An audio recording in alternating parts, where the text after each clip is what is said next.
Okay. What's happening, fam? L.A.R. movement still moving. Change the title, History of Black Male Mental Health. Um, it's not glitching no more, so we back. I was on Ren's panel this morning because I woke up, and part of what was going on was about black men's mental health. And I don't think people actually know the men and their family stories, and this becomes a problem because like I said, I was raised with my grandparents. So a lot of times some of the rhetoric that people say and some they never take into consideration the other side. And I was privy to the other side from the era of like the Korean War, World War II up prior to becoming an adult. So it's not as people like people talk about the Willie Lynch thing, right? And this is the difference between just men and women in general as far as mental health. Um, our experiences with the world are different. Our biggest threat is somebody killing us. I don't think I think the female's biggest threat is somebody like raping them. That's two different mindsets. You get what I'm saying? Not to say that they're not both impactful, but they're just completely different mindsets. They're not the same. They're not viewed as the same. Ron, a man together was popping. They're not viewed as the same. And to think that everybody that these men think don't have mental health issues because of the way the world approaches us and the way the world interacts with us is naive and selfish, to say the least. And the reason I say that is because one of the things we bring up is the Willie Lynch letter, right?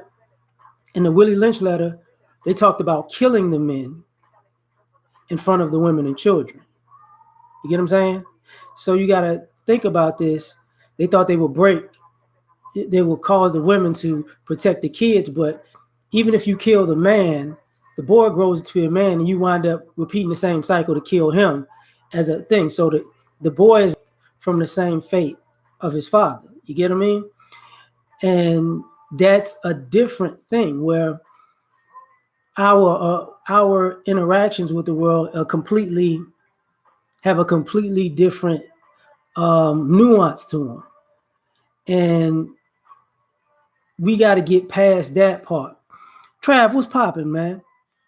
We where we're thinking, everything is in unison and is lockstep, and it's absolutely not.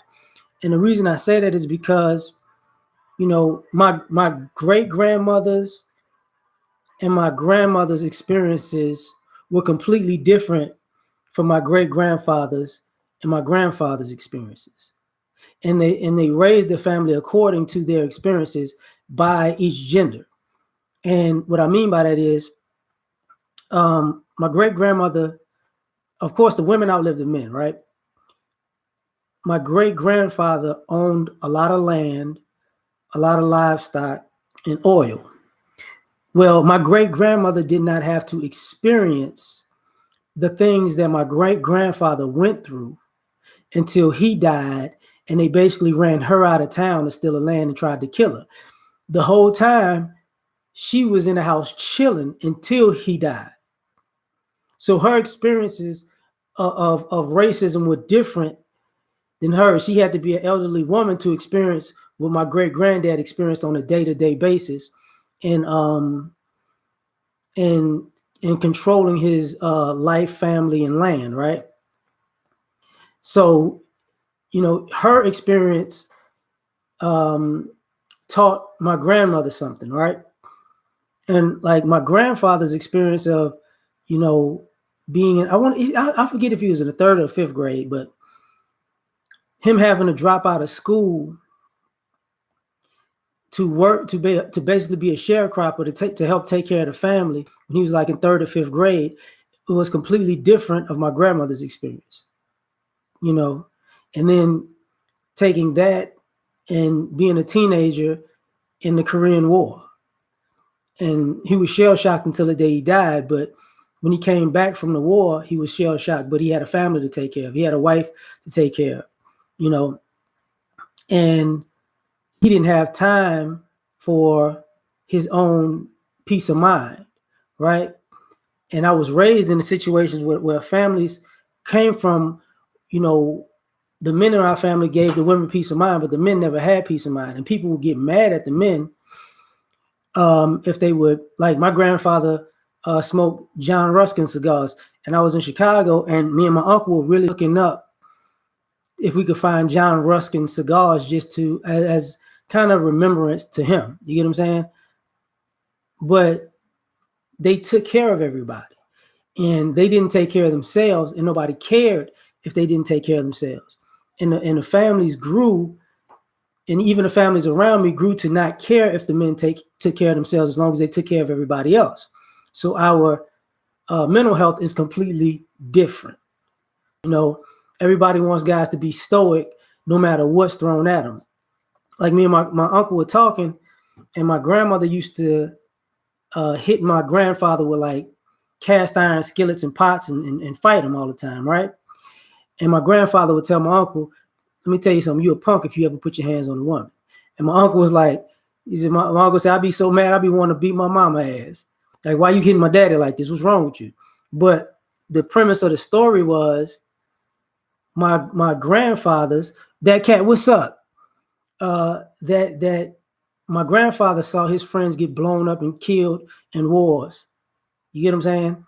And he came back to his family. So, but my grandmother's experience was, I forget it was 13 or 15, but she got pregnant like 13 or 15 different times. Only 3 of the children lived. My mother, my uncle, and my aunt. There was another uncle that lived, but he died at 2. And part of my granddad's experience was he had to be there for my grandmother when she was losing it because she kept losing all of these kids. And he didn't want her to feel like less of a woman. So they kept having them until they had the amount of kids she wanted. But I was raised by people like that, right? And I got like great aunts because all of the men in my family, like my granddad had a stroke. So when I would come to know him, he was bedridden and he couldn't speak. You feel me? So, Nakiba was popping. He couldn't speak as much. He couldn't speak at all at the time. But the things that were taught to me along the way from, you know, everything that was told, because I was in the house for years. Everything that was told and everything that I learned along the way was our mental health is completely looked over. You get what I'm saying? Just completely looked over. Dante, what's going on? And, you know, until we do everything for everybody else, people feel like we don't get any space to get peace of mind. You know, thanks, fam. Thanks, Keith. You know, oh man, sheep stay asleep. What's up? Salutations, bro. So thanks. Oh, no problem. No problem. The thing about this is people don't realize not being concerned about how Black men feel in our mental health is passed down upon generations. I have a great aunt. She's really a great aunt, but she passed, and she had an issue with. She raised her daughters to love and care about men, but they didn't want to because the era changed. And she was like, y'all really don't know that y'all don't go through the same thing as these guys. And they would always think they did, but they didn't. And what I mean by that is even when I was a kid, you know, people think because you come up in certain neighborhoods, everybody come up the same way under the same circumstances when you don't. You know, like I said earlier, the girls I know, they didn't have to worry about the police drawing guns on them. I did. It happened. You know, they didn't have to worry about getting shot by the gangsters. I did. Or getting shot at. I've been through the shootouts. You get what I'm saying? They didn't have to worry about somebody lying on them, whether it be a boy or a girl, to send somebody off to jump you, stab you, or shoot you. I was receiving into those type of things. You know, when people was really getting at it in the streets, the girls wasn't there. Rarely was a girl there, and people were protecting her. She wasn't standing on the front line. They point that dude out, we gonna handle this, and then we gonna go back, basically. And she could have completely lied. There are guys I know who got killed like that, whether it was right or wrong. There are guys who I know who got shot in the face like that, whether it was right or wrong. There are guys I know who got stabbed like that, whether it's right or wrong. And some of the girls I know, but it's the same. No, it's not the same. So our issues aren't the same. Like when I said when I was a kid and I got my throat cut. Let me explain something to you. I went to the hospital. Guess where I was at that Monday? School. You know what I'm saying? When we would walk to school and there'd be shootouts, and we wound up walking through them. Guess where I was at the next day? School. You get what I'm saying? And sometimes it's the difference between having a street kid and a suburban kid, right? Where, Tony Davis was popping, man. My bad. Oh man, thanks, Keith. The other experiences weren't the same. So our health is different. We learned at an early age we could be expendable when playing sports also. The girls didn't necessarily know that. They didn't know that people needed you for the moment, but they're gonna use you and discard you. That came in years later because a lot of people were getting used. And that's part of the issue. That to think that we are treated in life the same as asinine. When I would get kicked out of classes, it was because I was a black male. When I had teachers who would purposely mess up my grades, they didn't do that to the girls. And how I know they didn't do that to the girls, one of the homeboys that I came to school with, he was a twin. And is it fraternal twins, something like that? Well, one twin was a boy, one twin was a girl, right? So a bunch of black men and black boys in the class. He's in the class with me, some other brothers, and his sister. Now, him and his sister, relatively the same intelligence. So all of us, kept getting these crazy grades, and the sister would have basically the same answers as the brother. She have an A, the brother have a C. And it was like, but we got to keep coming to class every day. Not yet fraternal twins. Thank you. To the point we had to address it. And the reason I'm talking about this is because other people and other groups in America in general, they can have a stress day or a mental health day, or they can go to therapy. We can't. And I'm not saying we can't because we can't talk to a therapist. We can't because our experiences are completely out of a norm understanding of every other group in America, period. And people try to hop in and out of our experiences, and they get traumatized by hopping in and out, and then try to pull up their cape. They say they great. Look, I hopped into being a black man for about 24 hours. I hopped out. Oh man, I'm so trauma. I don't know, but I'm just like y'all. No, you're not, because you hopped out. You're not in this every day. And this is part of the issue about, the history of our mental health is completely different.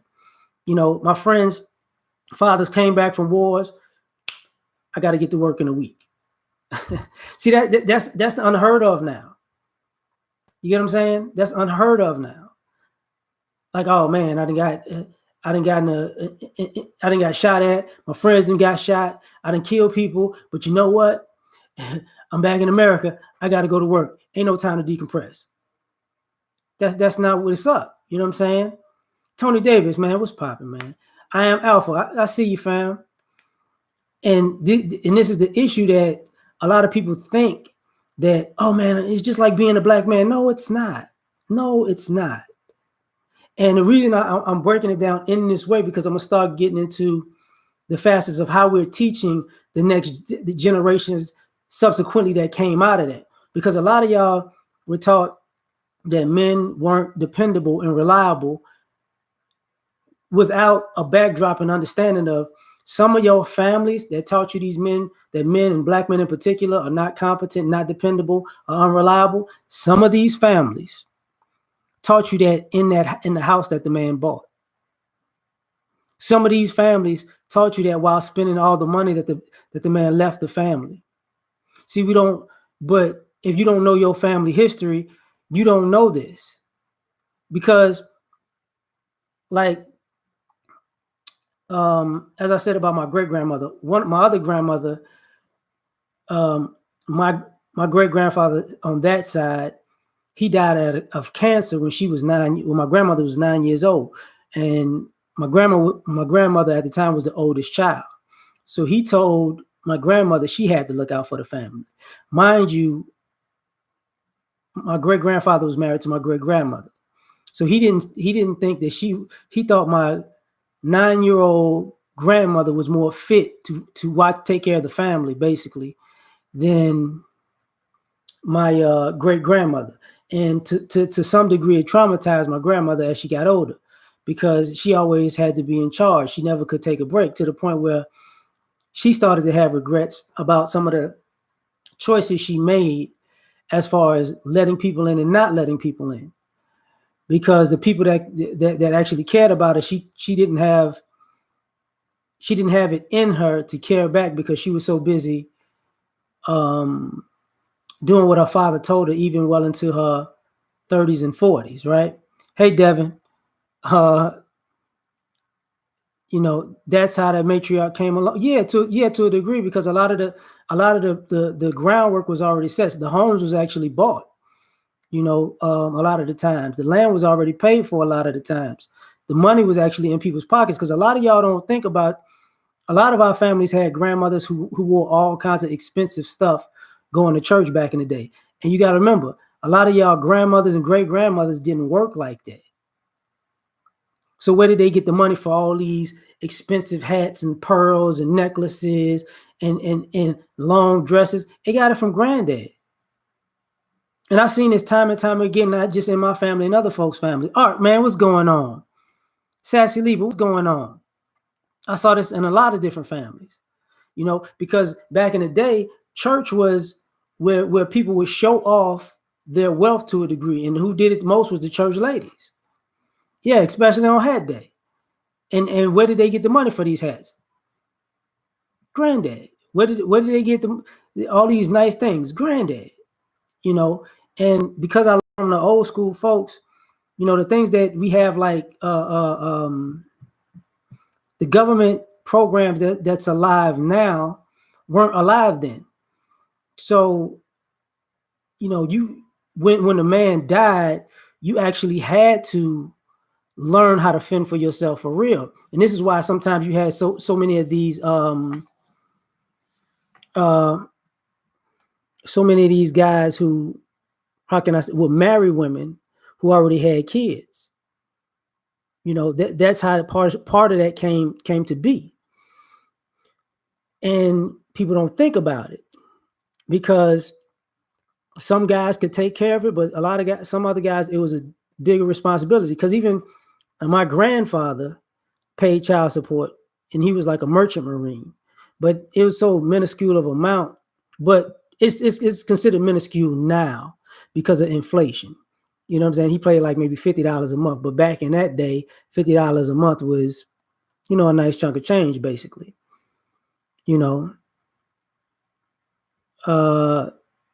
I'm not talking about that right now, Super Nifty Susie. This is not about being bullied by a white guy. This is about the history of black male mental health. So the thing about it is, a lot of people don't know about the stories of who the family, the splits where the family had a responsible side and an irresponsible side. Sometimes some of y'all landed on the irresponsible side of the family, and you were raised not to with a disdain for men. And you didn't know the backstory behind the disdain was the men already laid it out for you, and they blew it after he died. Because see, nobody wants to talk about you. If you're black and you grew up in a black family, a lot of us have grandparents and great grandparents that were vets. Now, did the government do right by a lot of them? No, they didn't. But at some point, they benefited, whether it was the skills that they learned and they brought him back, or it was or they actually was able to get some of their benefits, which was difficult, but it happened. Because I see people to this day. I see young ladies. I remember this young lady was driving around with a Porsche Macan, maybe a year, 2 years ago, and you would. She kind of was on a strong, independent tip, kind of, not that much, but you would have thought she had it all together. But truth be told, her dad worked in Detroit for years, and basically she got her money from his pension. And I know plenty of girls like that, to be perfectly honest. They got money for businesses because dad died. He was a cop, he was a welder, he was a soldier, and he just had girls. So the girls wind up inheriting stuff, and then they run around, I don't need no man. It's like, come on, dog. That's different. Now, the reason I talk about that is because the sons are different. See, a lot of times the sons didn't get an inheritance. You got to go learn to get it on your own. And to have generation after generation of men starting from scratch on one end, and they're seeing their sisters get an inheritance on the other end, that causes a problem, because you're in the same family, you got the same relatives, and you're not understanding what's going on. Zentar, what's going on?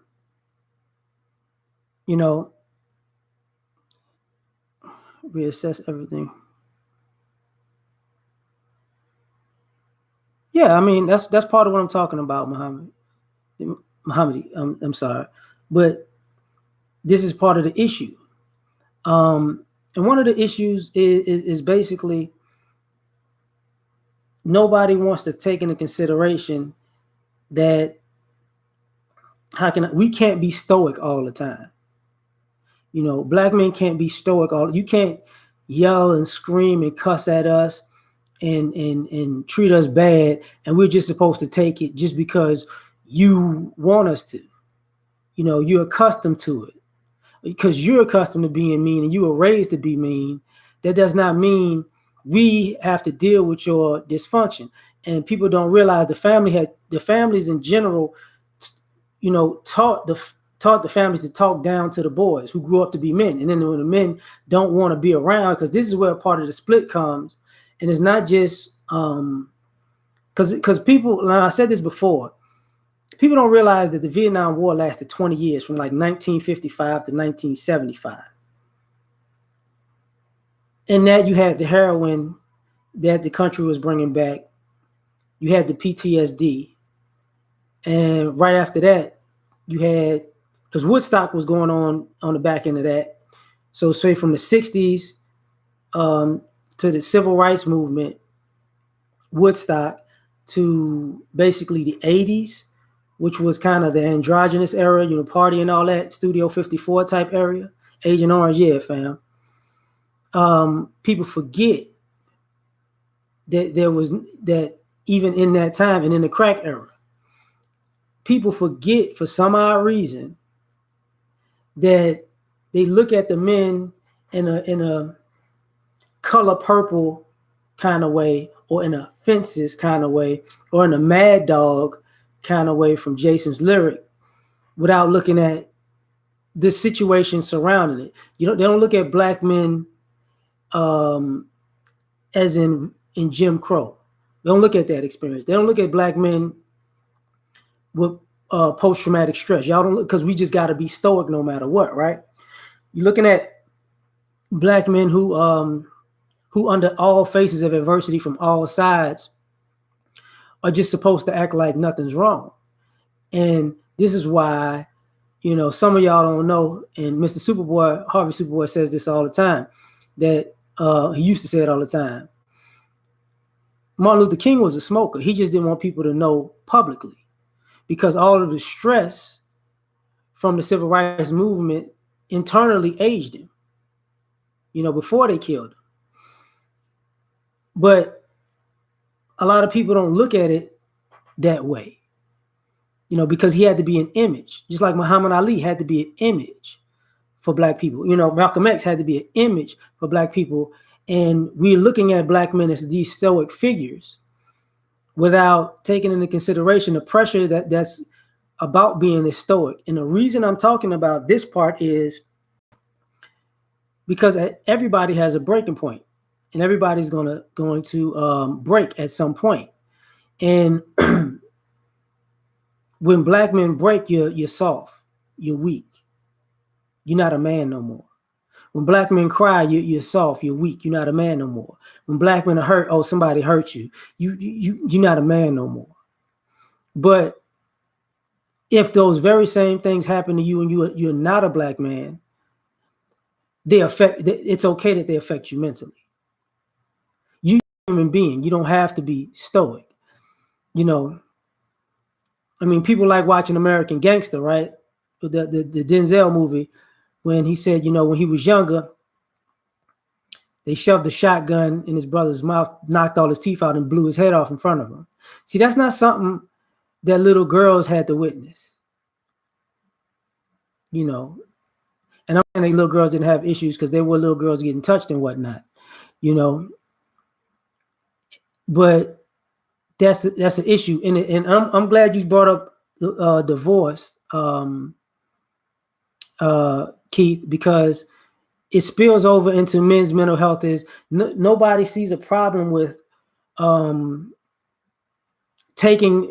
breaking the relationship between a father and child. A man is just supposed to deal with that. Nobody sees a problem with a man working his whole life towards a retirement to fulfill his own dreams, and because he got married or was in a relationship, it's okay for a woman to take the bulk of what he worked for because she felt like she was being overworked by being with him. See, the reason I say that is because earlier when I was talking about that, my great-grandmothers knew that was a problem. They knew these men had dreams and aspirations, and they worked hard and deserved some of the things that they had. And, you know, they might have been wishing that they had these things since they were a child. And just to say, oh, I get to take it because you're a man, you could get another one. That's tantamount to when you see children and your family in a room and one child lets another child play with their toys, and then that child snatches the toy and say, mine, it's mine. It's not yours, though. You have adults doing this with men and thinking that that's not supposed to affect them. You know, you're not supposed to be depressed because I took your stuff and I said, it's mine because I was around you and you gave it to me. That's a problem. That causes a breakdown because you can't wrap your mind around that as an adult, you know. And this is part of the history where people in America, you know, have a thing where you can steal from black men. See, if you steal from black men and he gets aggressive, he's the angry black man. Oh my God, he got over aggressive. You know, so what I stole from him? So what I pulled him over for nothing and put a gun to his head for a traffic stop? How he scared me? You get what I'm saying? You know, so what? You know, I brought another man in the house and I cheated with the man in the house, and he came upset and he beat up everybody. He's so angry. Like he's supposed to just be stoic. He's just supposed to sit there. Can't believe you did that. And you know, it was funny was what's up, Super, is it Koku? You know, exactly. That is why some of the men stayed in Europe and Asia after the war. Torian, what's popping, man? You know, some of y'all don't get that. Like, what are y'all doing? It is destroying these guys mentally, and you want them to just stand and take it because you have issues, you know. And when you have issues, it's okay. You know, when you have issues, it's fine. But if a black man has issues, that he's not, he should be man enough to handle your issue and his. Mike, what's poppin'? William, what's going on? And some people don't realize that's a stress in itself to think that, you don't have to have morality because you're around a black man and he has to be your moral compass and at the same time your scapegoat and your savior, and you get to do whatever you want. And if he's a man, because he a man, he got to deal with it. And you don't think you don't think something is wrong with that as far as what you're putting on another person that you don't want to be put on you. You know, this is why people are sometimes nervous and scared, because a lot of times brothers know that while we're just trying to live, other people are looking at us as targets to get away with stuff. So they get to take out their aggressions, their microaggressions that they have for other people, and they get to shoot it our way. And then when we shoot back, it's a problem. Yeah, I mean, of course we have feelings, but that's the crazy part about it, Sassy Libra. The fact that people have to say, because people in general say, I didn't know men had feelings. Really? Like, does that even really sound sensible for an adult to say another adult doesn't have feelings? It doesn't. Animals have feelings. But so what you're saying is black men are beneath animals. Animals cry. Animals mourn. Animals get sad. Animals get depressed. Animals lash out if you mess with them, right? But black men, oh my God, I didn't know you had feelings. And it's like, are you really tripping right now? And that creates a mental issue for people, because guess what? How in a country where I'm not supposed to have feelings, how can I express myself to you about what you're doing? Because you're inhumane to my life experiences, and you're inhumane to my humanity. So how can you help me with my mental health when I have to get you to a place where you can look at me as a human being to understand my mental health? That's a problem, and we don't want to say this, but a lot of times it's problematic for us, and I'm gonna tell you why.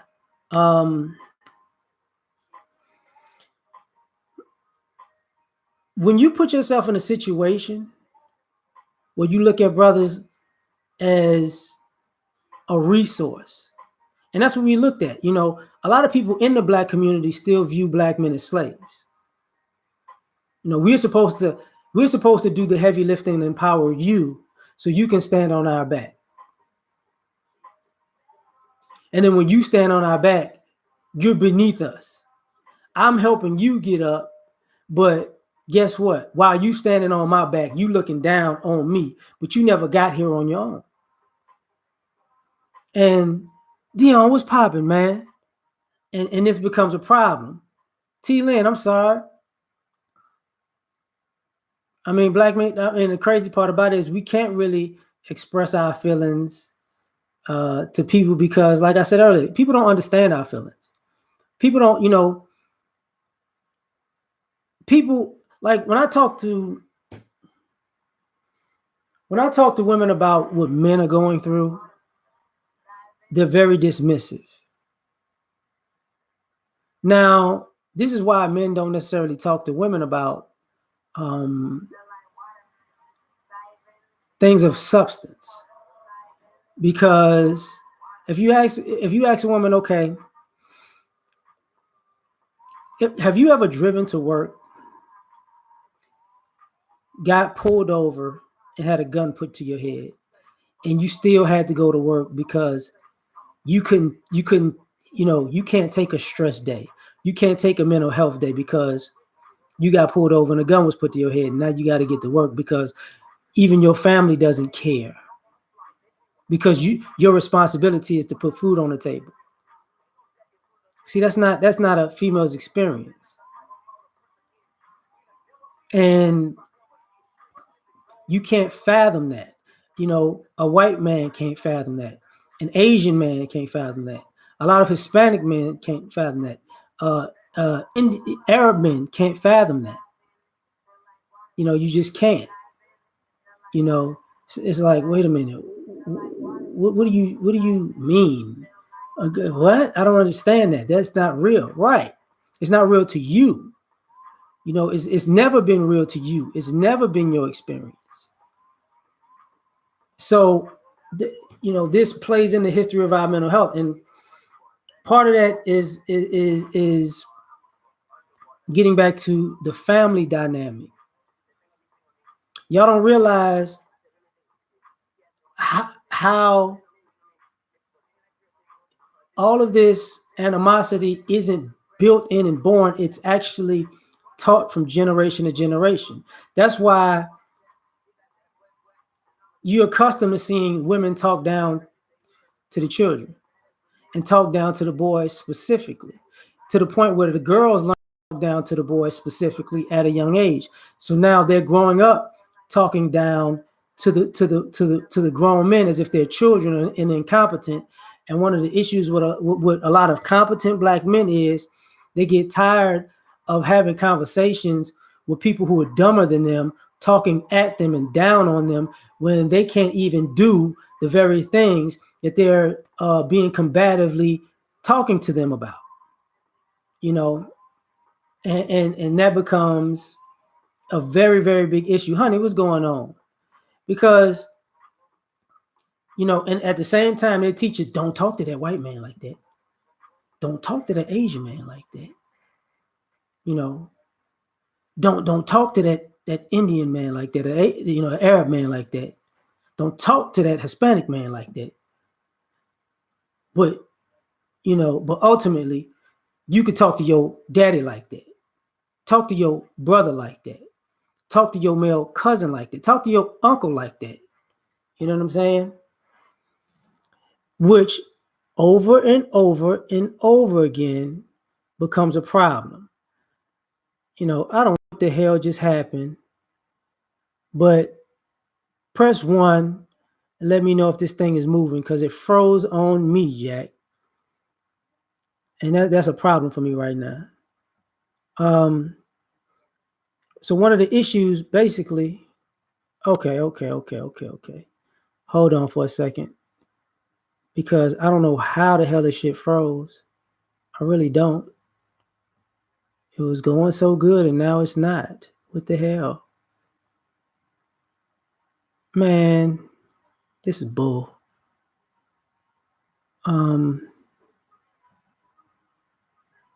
Press 1 if you can actually see and hear me at this point, because I can't see and hear nothing.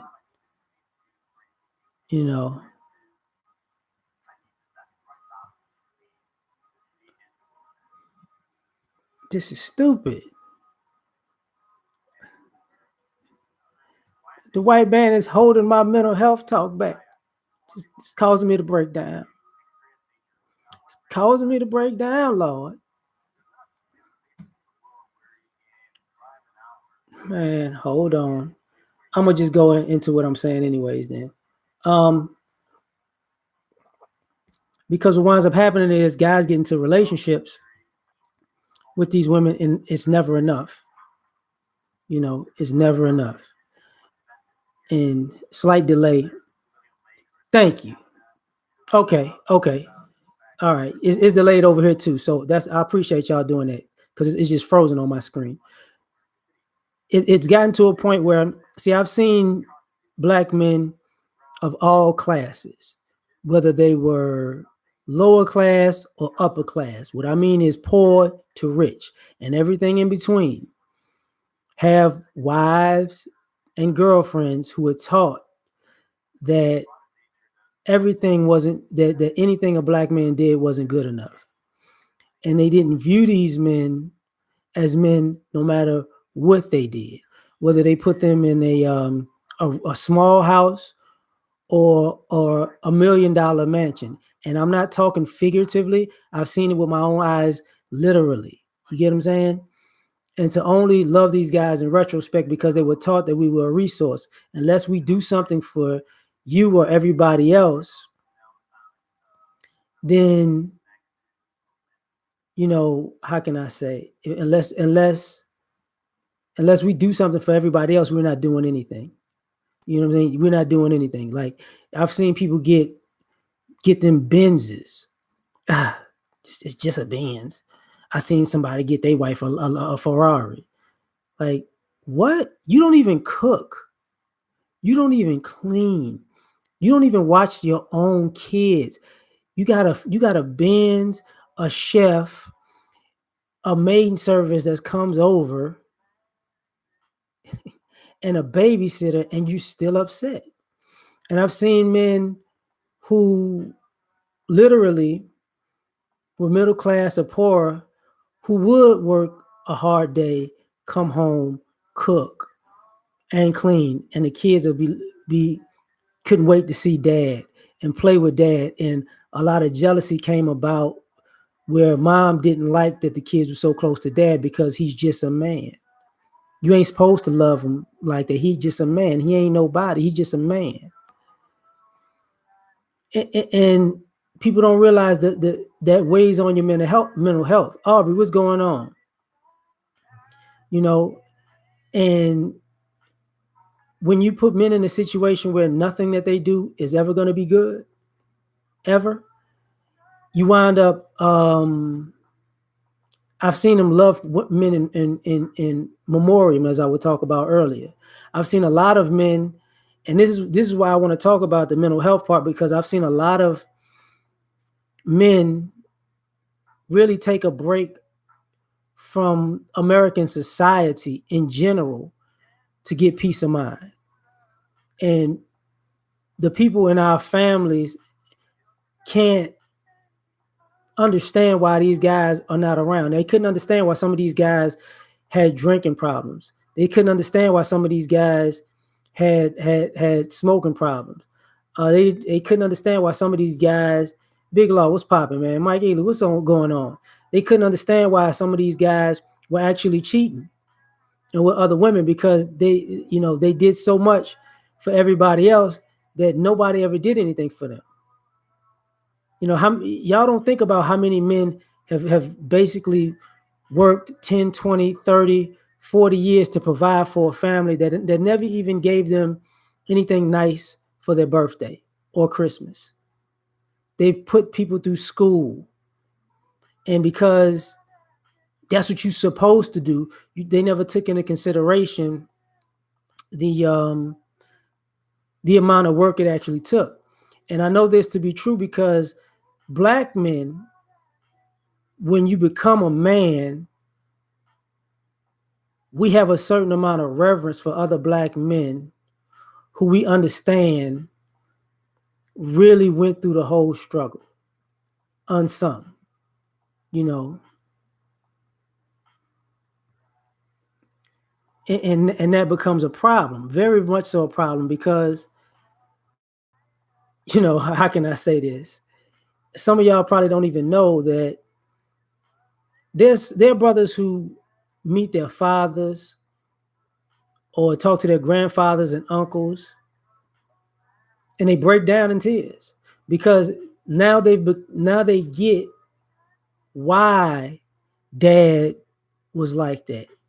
Now they get why dad was upset and angry. Now they get why dad needed to be left alone. And because they become that man and they realize ain't nobody out here for you. Nobody has your back. Not your family, not your friends. And other brothers to a degree can't have your back because, damn, what's going on? Thanks, man. Yeah, I figured that it was a delay in that stuff because it paused on me. But a lot of people don't want to that, yeah, honey, yeah, it's kind of the thing. Yeah, exactly. That's kind of the sentiment that happens too. But a lot of people don't want to take into consideration that these guys can't even say that they hurt. Yamil, what's popping? Because brothers don't have a safe space. Like and here's part of the history of black male mental health is, people don't think we should have a safe space. Every time we try to create a safe space, somebody wants to come into our space and make it their own space. This is why we don't have. This is why we can't have peace of mind. Think about it. When men started needing a man cave, now women want to come to the very spot where our man cave is and make it their own. When brothers wanted to get away from racism, and discrimination, people wanted to bring their racism wherever brothers was at. Brothers don't go around, kicking up dust everywhere we go. Actually, to a degree, a lot of brothers check out of society and we move in silence. But people go around looking for us, so we can't have a place to just be free. Because when they say the only place left is the barbershop, it's very true. Because our barbers can't cut anybody else's hair. I mean, other groups of people can't cut our hair either. So that's the only place where we can be, because, the men can just be there just for the camaraderie of men and actually talk about life. But that's to the point, even now, even women are trying to, when they going natural, what they're basically, a lot of them are basically mimicking male haircuts. So now they going to the barbershop. Now you getting in. Now we can't have a safe space even in the barbershop. You don't see us going in the beauty salons. I want to know what y'all talking about. So we have this thing where, everybody wants to own our mental health. Everybody wants to tell us, we need to do something for them so we can have peace of mind. And that's not going to happen. And a lot of guys are checking out. Dark Force, what's popping? I'm sorry, man. A lot of people are just checking out. And you're mad because, Megla, what's going on? A lot of people don't want to take into consideration, a lot of these black men are really not necessarily checking out of the black community, but they're checking out of having all of this constant negativity hurled at us, and we can't have a place to just chill out, and to the point where you got to understand, even other men do this to us. A lot of times when young men were taught to disrespect other young men, and we don't have the type of structure that says, hey man, this dude's having a bad day, leave him alone. That's when I'm gonna mess with him. What's wrong with you? Like all guys know this in general. They've had an experience, whether it be sports or military, where some dude had to make everybody pay for their combative nature. Look, I don't want to do this. Look, you got to do this. We all don't want to do this, but let's do it and let's get it over with. We're a team. No, I don't want to do it. I ain't going to do it. So now everybody got to run. Everybody got to lift. Everybody got to do PT. Everybody got to do drills for this one person, because they feel like, you know what, if I don't want to do it, ain't nobody gonna make me do it. And then you wind up with this thing where the brother's like, oh, you got us doing this, you gonna do it. Don't think you get to walk off and not do it. Cool, gent, what's popping? Because if you think you can walk off and not do it, we finna bust your head wide open. Because we wouldn't be doing this if it wasn't for you. I don't even know if I ever said what's up, so I'm sorry. Spirit of Justice, what's popping? So this goes on over and over again, and it messes with us mentally, because now we can't do anything. We can't go anywhere. The brothers that gave us a good reputation have separated themselves from the brothers that have a bad reputation, and just to get peace of mind, and they don't even care. Like when you see it's coming, it's like, oh man, it's one of y'all. No, but I get what you're saying, but I'm gonna do my thing, my job, and I'm gonna get out of here. So you gotta do what you want to do. Oh man, yeah. See Boogie real, man. So y'all, if y'all ain't subscribed to See Boogie, check out the Boogie, man. He cool people. And this is why I'm gonna talk about this in a sports reference. See, a lot of y'all don't even know about sports was a way to get men's aggression out, especially black men, right? And I remember sitting there talking to my dad about in the 70s. One of the reasons why y'all don't realize white guys and other non-black guys don't really play a lot of contact sports like that is because initially they thought it was a way to for how can I say this, superiority and dominance.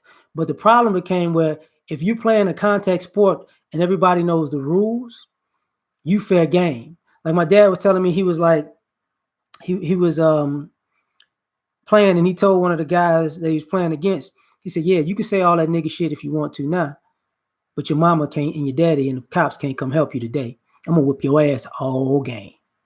And guys really didn't realize that's what a lot of our fathers and grandfathers, that's why partially they got into sports.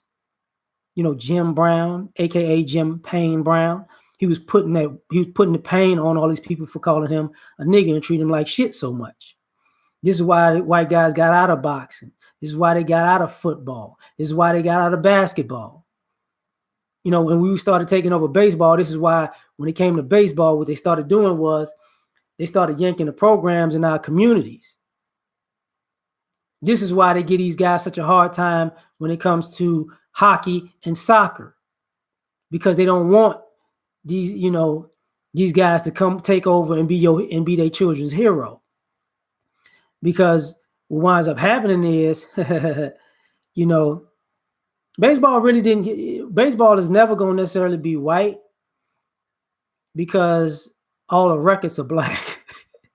Yeah, see that's where the problem lies. You got to think about it. All the majority of baseball's major records are greatest players of all time. The majority of them are black, so you can't beat it. I ain't talking about Jackie Robinson, fam.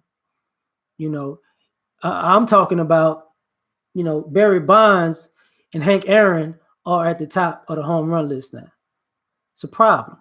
Nobody's catching Ricky Henderson's steal record. It's not happening. That's like I doubt somebody catches Cal Ripken Jr.'s Iron Man status. I don't think it's happening. The pitching has gone down a tube. So in general, you're probably not going to see a 300 game winner maybe ever again or in this lifetime. So the Ozzie Newsomes, Ozzie Newsome. I said Ozzie, the Wizard, Ozzie. Ozzie Smith. I'm thinking Ozzie Newsome and Ozzie Guillaume. But stuff like that doesn't happen anymore. You're not going to see players like that, and Hispanics going to be dealing with it because they're racist to them at times. Just like the Hispanics are racist to the Asians. That's why some of these Asian players come from Japan and they play for a while, they keep their head down and they go home because they can't deal with the racial component of it. It messes with their mental health. But this is partially why I was talking about the sports thing, because what wound up happening was we started beating folks' ass so bad. You could lose a game because of the refs cheating, but you can beat a guy in a submission and put him in the crazy house by what you do to him, even if you lose. And that translates over to a lot of things.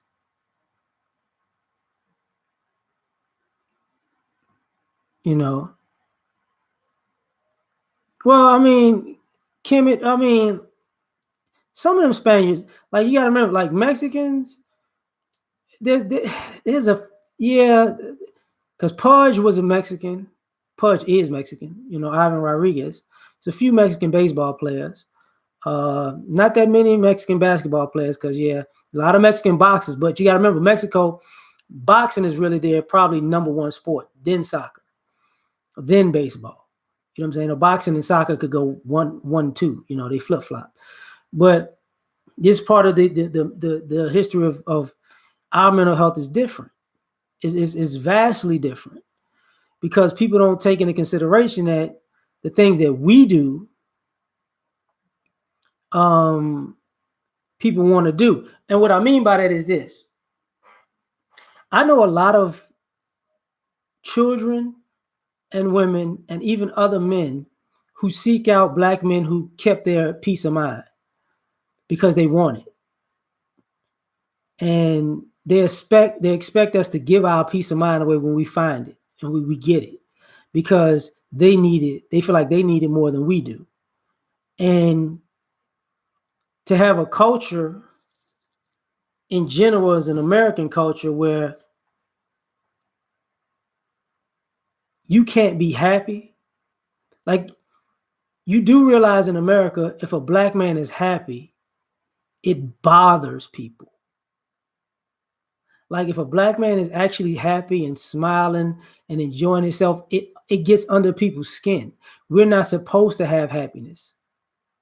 So because, you know, people have an issue with us having happiness in life, it kind of messes with our mental health, because guess what? It's not supposed to be that way. You know, you're supposed to be the happy one. I'm supposed to be miserable, or I'm supposed to sacrifice my happiness for everybody else. Black men are supposed to be everybody's Messiah. And what I mean by that, we're supposed to be everybody's martyr. Christ, what's happening? You know, oh yeah, I mean, yeah, people act different around white folks. Like, but that's every other race in America, to be perfectly honest. Even white women act different around white men. They'll go out and be feminists and then come home. How you doing, Bill? Huh? You know, it's just a difference. But those same people are taught to get at quote unquote black men. You know, to the point it's okay. Think about that young. You know what? Think about that cop, that female cop that grabbed that young brother's scrotum and squeezed it so tight it busted, to the point that he had to be in a wheelchair. He was a kid. She, you know, for her, that's okay. For the police department, that's okay. For all the white people and Hispanic people, the Asian people, the Indian people, you know, the Christians, the Muslims, that's okay. It happened to a boy, and a black boy. It's okay. You know, and for black women to understand this, I'll say it this way. Our mental health is just like missing black girls. Nobody cares. People assume those little girls ran away.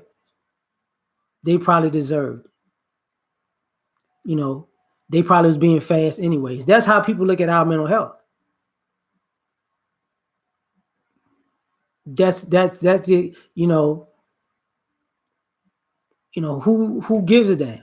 And I'm glad you said that, Amanda Gathers. But I'm gonna say, I feel you. I feel you, America's Kemet. You know, and I'm gonna say this, and you might not understand this, but I'm gonna say this because you said that you care. There are a lot of brothers out here who feel like the only reason people care about us is because they're looking to get something from us. Like, Big Law, thanks, man. Like, you know, you only care about us because if you don't, caring is a way to get us to do something for you. It's not a way to actually care about us. You know what I'm saying? And y'all don't realize the indifference that is breeded. Because when you breed people to be mean to black boys and black men and black men's mental peace of mind and mental health, those black men become indifferent. And some of you sisters don't realize part of the reason why guys are so cold is because cold is the default setting.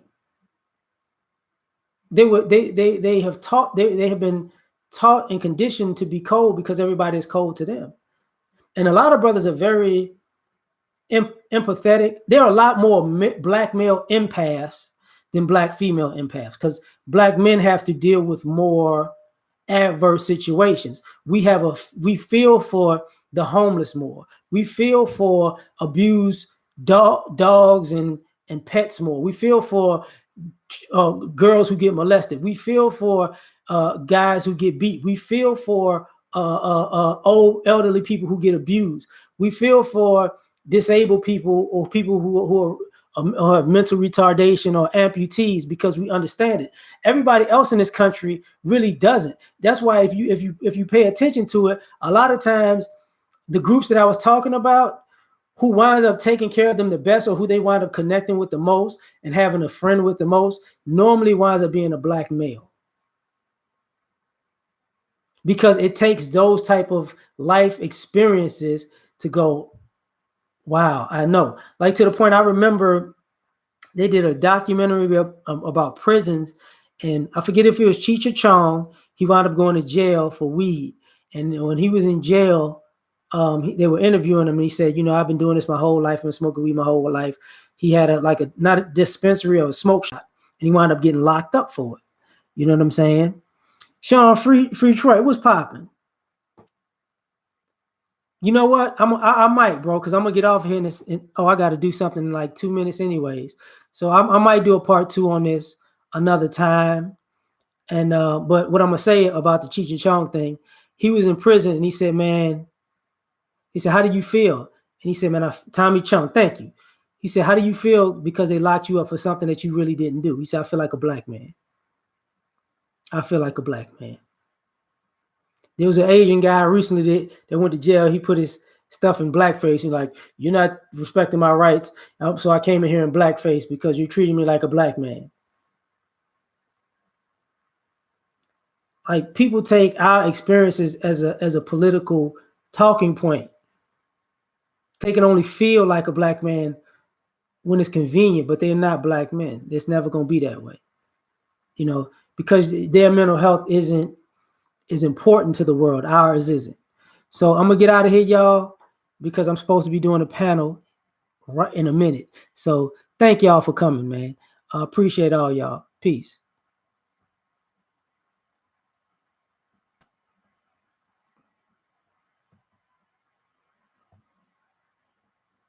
Oh shit.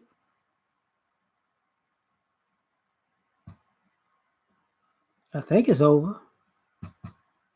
There we go.